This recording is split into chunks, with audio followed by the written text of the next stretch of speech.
so far on my journey to becoming a chess grandmaster. So this is one of the games I've played that I am particularly proud of, and I would be sharing other games with you on this channel. So make sure you subscribe. I'll be sharing other games, both the ones I won and the ones I didn't, and sometimes we'll go live. So kindly subscribe to my channel and join me on this journey. So I've played about um 25 or 30 games. You can check my profile through the link on my YouTube bio to check my chess.com account. Okay, so moving forward, this was the usual opening, and this was my response. My plan was to make the pyramid with my pawn, right? It looks like the queen side opening, yeah, with my pawn. Yeah, this is the queen open. This is the queen pawn opening. And he brought his knight, but I just wanted to establish my formation. I did not care about the bishop and all that he was doing. Like, if if his bishop was going to come to my knight, if he was going to come to my knight rather, if he was coming to my knight, I would have just used this castle to take him, right? So so I wasn't bothered about that, and here was our next move, like to form the formation. This is the formation I was talking about. This pyramid. I learned it recently on YouTube, and it's been good. Although recently I don't go all the way with this formation. I bring out my king side knight earlier in the game. Okay, so moving forward, once I did this, the next thing was to prepare to castle, bring out my knight, and then um, bring out my bishop. So this guy already looked like he was ready to castle over here, but I did not mind. Like, I really did not care. So he played this. It was, I don't know. I don't think I'm a pro enough to say what was a good move or what was a bad move. But I think I took that guy and threatened his knight, so his knight had to move, and his knight moved. Then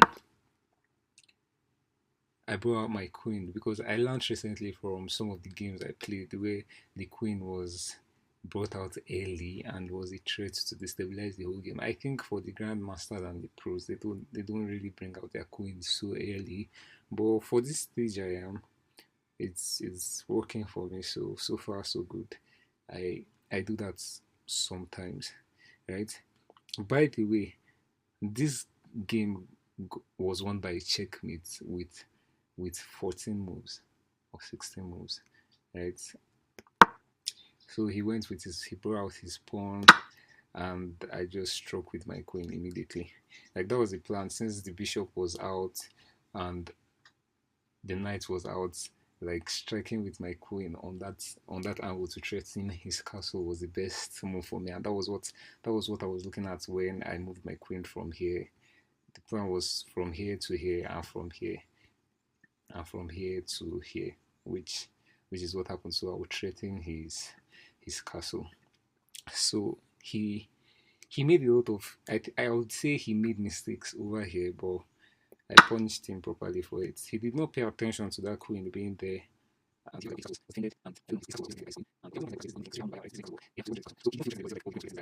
this castle was protecting this pawn, and the knight was also protecting this pawn. So he felt like, oh, everything was pretty good here. But I was waiting for my opening, which came in time, and that was to take the knight. Like, he didn't notice that. I took a few seconds before I noticed that, okay, this knight was actually free, and then once I took that guy, I knew that, okay, there'll be more opening, because now I have checked his king, and his king would have to move. So, like, directly threatening the king here. So he brought his bishop. I don't know. Like I said, I'm not sure I'm in the place to say if it's the good or the bad or the best move, but I think this is a good move because his knight is threatening my king, my queen, and if I say I want to take his bishop is threatening my queen rather, and if I say I want to take his bishop with my queen, his queen will just smash me there. So I brought the queen a step back to take a pawn. Like my strategy here was to look for the best the best position I could place my queen still in his half of the board, right? To keep my queen in his own half of the board, right? And I think he was short-sighted to some extent. Well, that was to my good. He brought his bishop back. I don't know why. Okay, I'm revealing the queen, threatening my queen here. But I saw an opening and that was this check. And it was a really good one. Usually, in my first few days of playing chess, I wouldn't have looked back to see this opening of this bishop threatening this, like checking the king and forcing the king to move out, right? So I did this and he moved the king. He had to move the king. I would have said he brings this bishop back, like he brings this his bishop back. Sorry, like to say he brings this his bishop back here to defend. Sorry, I'm still a bit new to the whole direction thing. But I said he brought this guy back. Like bringing this guy back would have disrupted me doing whatever here since they were all close to the king. It wouldn't have been a good thing for me. But yeah, he didn't do that. So he threatened my queen here and I put him on check. So he moved his king, and I put him on check again with my queen, and it got pretty much wild from here.